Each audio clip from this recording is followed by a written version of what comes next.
কখন জানো পরিশ্রমটাকে পরিশ্রম মনে করি না? যখন সংসারের কাজগুলো সারা দিন পরিশ্রম খাটাখাটনি করে করি, আর সারা দিনের কাজের পর যখন পেছন ফিরে তাকাই সংসারটার দিকে, তখন কিন্তু আর পরিশ্রমটাকে একদমই পরিশ্রম মনে হয় না। যাই হোক বন্ধুরা, অনেক কথা হবে, তার আগে বলো তোমরা সবাই কেমন আছো? আশা করছি রাধা মাধবের কৃপায় সবাই ভালো আছে। জুম্পি বোন বললে যে তোমাকে যেন দিদিভাই না বলি, তো আমি তো প্রথমে জানতাম না, ভেবেছিলাম হয়তোবা তুমি আমার থেকে বড় হবে, কারণ আমি তো তোমাকে দেখি, তার জন্য বুঝতে পারিনি যে তুমি আমার থেকে ছোট হবে কিনা বড়। তো এখন তো জেনে গেছি তুমি আমার থেকে সত্যিই ছোট, যেহেতু তুমি তোমার এইজটা বলেছো। সকাল সকালেই বাবার বাড়ি থেকে চলে এসেছিলাম, আর সকাল থেকেই কাজ শুরু করে দিয়েছিলাম, কারণ এক জায়গায় বেরোতে হবে, আর কোথায় বেরোবো সেটা তো তোমাদের সাথে শেয়ার করবোই। আর তার আগে যে কাজগুলো করলাম সেগুলো তো ক্যামেরাতে তুলতে পারিনি, কারণ আমরা প্রত্যেকেই জানি যারা আমরা সোশ্যাল মিডিয়াতে কাজ করি যে সমস্ত কাজ আমরা ক্যামেরাতে তুলতে পারি না। যে কটা কাজ তুলতে পারি সেই কটা কাজই তোমাদের সাথে শেয়ার করতে পারি।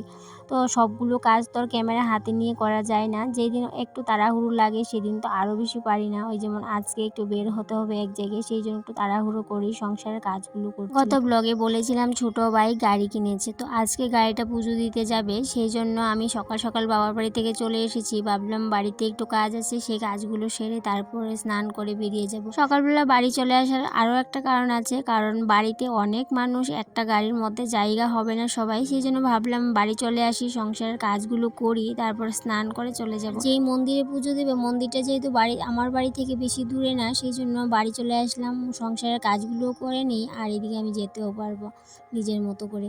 আর এদিকে বাড়িতে অনেক মানুষ, সবাই কিন্তু আবার এক গাড়িতে করে যেতে পারবে না, বাইরের গাড়িতে করে, সেই জন্য সবাই যাবে। বাড়িতে এসেছে ছোট পিসি পিসু, তো যেহেতু গাড়ি পুজো দেবে তো পিসি পিসু আসলো, আর পিসি যাবে, মা ভাই তো যাবেই, আর ভাইপুত যাবে, আর ছেলে, আর আমি তো এখান থেকেই যাব। তো সেই জন্য আর একটু তাড়াহুড়ো করবো না, কারণ ওরা আগে যাক, আমি সমস্ত কিছু সেরে তারপর বেরোবো। এদিকে কিন্তু রোদের দেখা নেই, সকাল থেকে একটু বৃষ্টি বৃষ্টি ভাব হয়ে আছে। আর কয়েকটা কাপড় ধুয়ে নিয়েছি, আর বাসন কুসন যা ছিল রাতের সেগুলো বার করলাম, মেজে ধুয়ে ঘষে তারপর রান্না টান্না সেরে তারপর বেরোতে হবে। আর যেতে যেতে তো প্রায় 12টা বেজে গেছিলো। গতকালকে যখন সন্ধ্যাবেলায় বাবার বাড়িতে গেলাম, তখন কিন্তু যাবার সময় ফ্রিজের মধ্যে ভাতগুলো আগে ঢুকিয়ে গেছিলাম, আর এমনিতে এর আগে আমি কখনো ফ্রিজের মধ্যে ভাত রেখে যাইনি।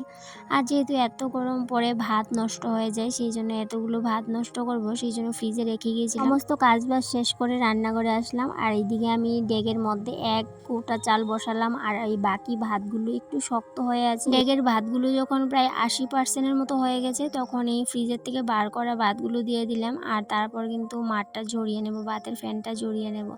আর ভাতটা কিন্তু আমি ভাবলাম খাওয়া যাবে কি না, তো খাওয়া গেল কিন্তু, কারণ দুপুরবেলায় কিন্তু ভাতগুলোকে শেষ করে নিতে হয়েছিল, কারণ যেহেতু আগের দিনের ভাত আর ফ্রিজে ছিল, ভাবলাম নষ্ট হয়ে যাবে। তো এইভাবে করে আজকের ভাতটা রান্না করে নিয়েছি। আর এদিকে চাল কুমড় দিয়ে ডাল রান্না করেছি, মুসুর ডাল। তোমাদেরকে বলা হয়নি, গত ব্লগে আমি জিজ্ঞেস করেছিলাম পাঙ্গাস মাছের তেল খাওয়া যায় কিনা, তো সেটা তো আমি ফ্রিজে রেখেছিলাম, তো আমার তো একটা বোনও বলেছে খাওয়া যায়, সোনালি বোন বলেছিল খাওয়া যায়, তো আমি তো রেখে দিয়েছিলাম। তো আজকে যেহেতু মাছের তেলটা বার করলাম, রান্না করবো, এই যে বেগুনও দিয়ে দিয়েছি, পেঁয়াজ দিয়ে দিলাম, এখন দেব, তখনই মাছের তেলটা একটু কেমন গন্ধটা আমার না সহ্য হচ্ছিল না, সেই জন্য আমি আর তেলটা রান্না করিনি। আমি এই দুটো মাছের মাথা ছিল ফ্রিজে, পাঙ্গাস মাছের মাথাটা দিয়েই করে নিয়েছিলাম। আর তেলটা কিন্তু আমি একদম ইচ্ছে করছিল না রান্না করতে, এত বাজে গন্ধ বেরিয়েছিল, আমার একদমই সহ্য হচ্ছিল না, সেই জন্য তেলটাকে ফেলে দিয়েছি। মাছের তেলটা যদি সঙ্গে সঙ্গে রান্না করে নিতে পারতাম তাহলে হয়তো বা এমনটা হতো না। এই যে যেহেতু ফ্রিজে রেখে দিয়েছি, আমি জানি না কেন এতটা গন্ধ, আর যেহেতু পাঙ্গাস মাছে একটু তেল বেশি, সেই জন্য মনে হয় গন্ধটা এরকম হয়ে গেছে। আর এদিকে আমি ঝিঙে ভাবলাম সিদ্ধ করে নিয়েছি, ভর্তা করবো। আর তারপরে সময় হয়ে গেল, বাড়ি থেকে ফোন করলো বোন, তো ওরা আবার বেরিয়ে গেছে, সেই জন্য ভাবলাম থাক এখন আর করি না, রাতের বেলায় করব। তো রান্নাবান্না বেশ এইটুকুই করে কিন্তু আমি এখন রেডি হয়ে যাব। এদিকে রেডি হয়ে বাড়ির গেটে দাঁড়িয়েছিলাম, ভাই বলল আমাকে নিয়ে যাবে মন্দিরে, ওদেরকে নামিয়ে দিয়ে এসে, তো সেই জন্য রেডি হয়ে দাঁড়িয়েছিলাম। তারপর ভাই আসতে পারলো না বলে ভাইয়ের বন্ধুকে পাঠালো। তো ভাইয়ের বন্ধু, ছোটো ভাইয়ের বন্ধু, আমাকেও বোন বলে ডাকে, তো আমাকে নিয়ে গেল মন্দিরে। তো তারপর মন্দিরে পুজো দেওয়ার পর ভাই কিন্তু আমাকে বাড়িতে দিয়ে গেল, কারণ ওই ভাইয়ের গাড়িতে তো সবাই জায়গা হবে না, আর তারা বাড়িতে সবাই একবারই চলে গেছিলো। সেই জন্য এই ভাই আমাকে আবার বাড়িতে দিয়ে গেছিলো। এদিকে দেখো কালী মায়ের মন্দিরে চলে আসলাম। জানো তো বন্ধুরা, আজকের দিনটা না খুবই ভালো, আজকে হচ্ছে অমাবস্যা, তো সেই জন্য আজকের দিনটাই বলে খুব ভালো, সেই জন্য মন্দিরে চলে আসলো। এদিকে পুরোহিত মশাই চলে গেল গাড়িতে, তো এদিকে সিঁদুরের ফুটা দেবে, এদিকে পুরোহিত মশাই মন্ত্র বলে পুজোটাও করে নিয়েছে গাড়ির। আর এই যে আমার ছোট ভাই সাথে দাঁড়িয়ে আছে, আমার ছোট পিসি। তো এদিকে গাড়ির পুজো হয়ে গেছে, এবার ভিতরে গিয়ে সবাইকে প্রসাদ দিতে হবে। আর পুরোহিত মশাই তো পুজো করে নিয়েছে, এবার প্রসাদ প্রসাদ দিয়ে কিন্তু সবাই বাড়ি চলে যাবে। এটা হচ্ছে আমাদের আমবাসার সবচেয়ে থেকে বড় কালী মন্দির। এই মন্দিরে প্রত্যেক বছর উৎসব হয়, 7 দিন উৎসব হয় এই মন্দিরে। এই যে মঞ্চটা দেখতে পাচ্ছ এখানে। তো এইদিকে পুজো শেষ হওয়ার পর সবাইকে প্রসাদ প্রসাদ দিয়ে তারপরে কিন্তু বাড়ি চলে আসলাম। বাড়ি এসেও শান্তি নেই, খাওয়া দাওয়ার পর আবার এই কাজে লেগে পড়লাম। বিকেলের কাজগুলো করছিলাম, এখন প্রায় সন্ধ্যা হয়ে আসছিল। এখন রুমটাকে একটু গুছিয়ে ঘর দোয়ার ঝাড় দিয়ে মুছে নেবো, যেহেতু সন্ধ্যাবাতি লেগে যাবে। অনেকদিন পর তোমাদেরকে আমার এই ভাঙ্গা ছোট্ট আমার পছন্দের রুমটাতে নিয়ে আসলাম, যেটাতে আমি সব সময় থাকি, রেস্ট করি, ঘুমাই। বেশিরভাগ সময়ই আমি আমার এই ছোট্ট ভাঙা রুমটাতেই সময় কাটাই। আর এই রুমটাতে না ভীষণ শান্তি লাগে, যেহেতু মাটির ঘর, মাটির ঘরে থাকতে তো ভীষণ আরাম। আমরা অনেকেই হয়তো বা বিশ্বাস করো না যে এটা মাটির ওয়াল, আসলে এই ঘরটা মাটিরই ঘর। কারণ অনেক দিন আগে একটা ব্লগে আমাকে একটা দিদিভাই বলেছিল যে আমার ঘর নাকি পাকা, আমি নাকি মিথ্যে কথা বলি। তো যদি তোমাদের দেখাতে পারতাম, তবে হ্যাঁ, তোমরা যদি আমার পুরনো ভিডিও দেখো তাহলে দেখতে পারবে যে আমার সত্যি এই ঘরটা না অনেকটাই খারাপ অবস্থা হয়ে আছে।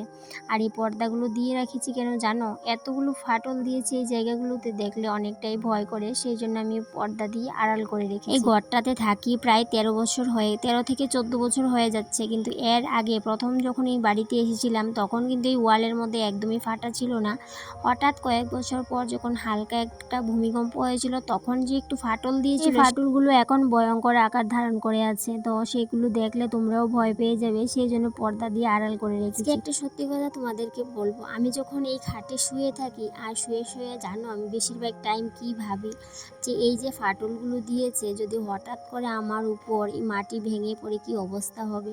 তো সেই ভয়গুলোই আমি না অনেক সময় না, প্রত্যেক দিন মানে দিনে হয়তো বা 2-3 বার এই ভাবনাটা আমার মাথায় আসে, ঘুরপাক খায়। তো সেটা তো আমি কাউকে শেয়ার করি না, তো আজকে তোমাদের সাথে একটু শেয়ার করে নিই। চুম্পি দিদিভাই বলেছিল হোম ট্যুর দেওয়ার জন্য, তো আমি অবশ্যই হোম ট্যুর দেবো, তবে কিছুদিন পর দেবো, এখন তো দিতে পারবো না, একটু অসুবিধা আছে সেই জন্য।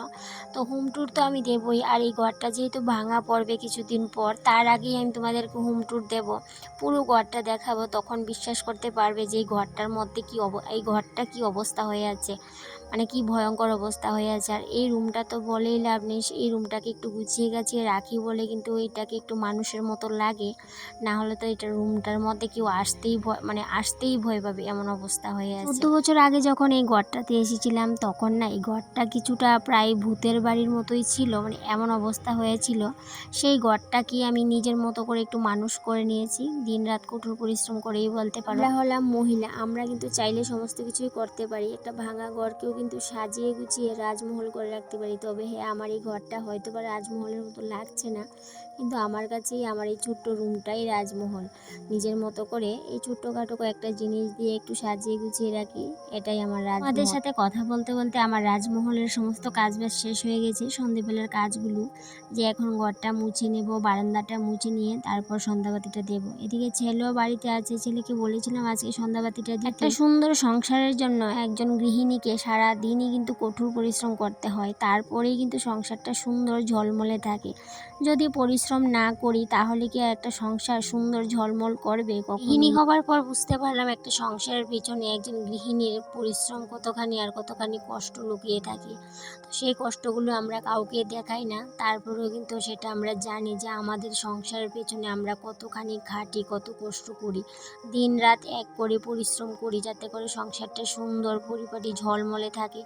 তো এইদিকে দেখো কথা বলতে বলতে আমার বারান্দাটাও মোছা হয়ে গেছে, সন্ধ্যা প্রায় হয়ে এসেছে, এখন কিন্তু সন্ধ্যাবাতিটা দিয়ে দেবো। প্রথমে বলেছিলাম ছেলেকে সন্ধ্যাবাতিটা দিতে, কিন্তু এখনো ছেলের কিন্তু কোনো খবর নেই। এই যে ঘুরতে বেরিয়েছে, সন্ধ্যা হয়ে গেছে। সারাদিনের কাজগুলো শেষ করার পর যখন নিজের ঘর, রুম, নিজের সংসারটার দিকে তাকাই, তখন কিন্তু আর পরিশ্রমটা একবারও মনে হয় না। তোমাদের সাথে গল্প করতে করতে আমার এই রাজমহলটাকে গুছিয়ে নিয়েছি।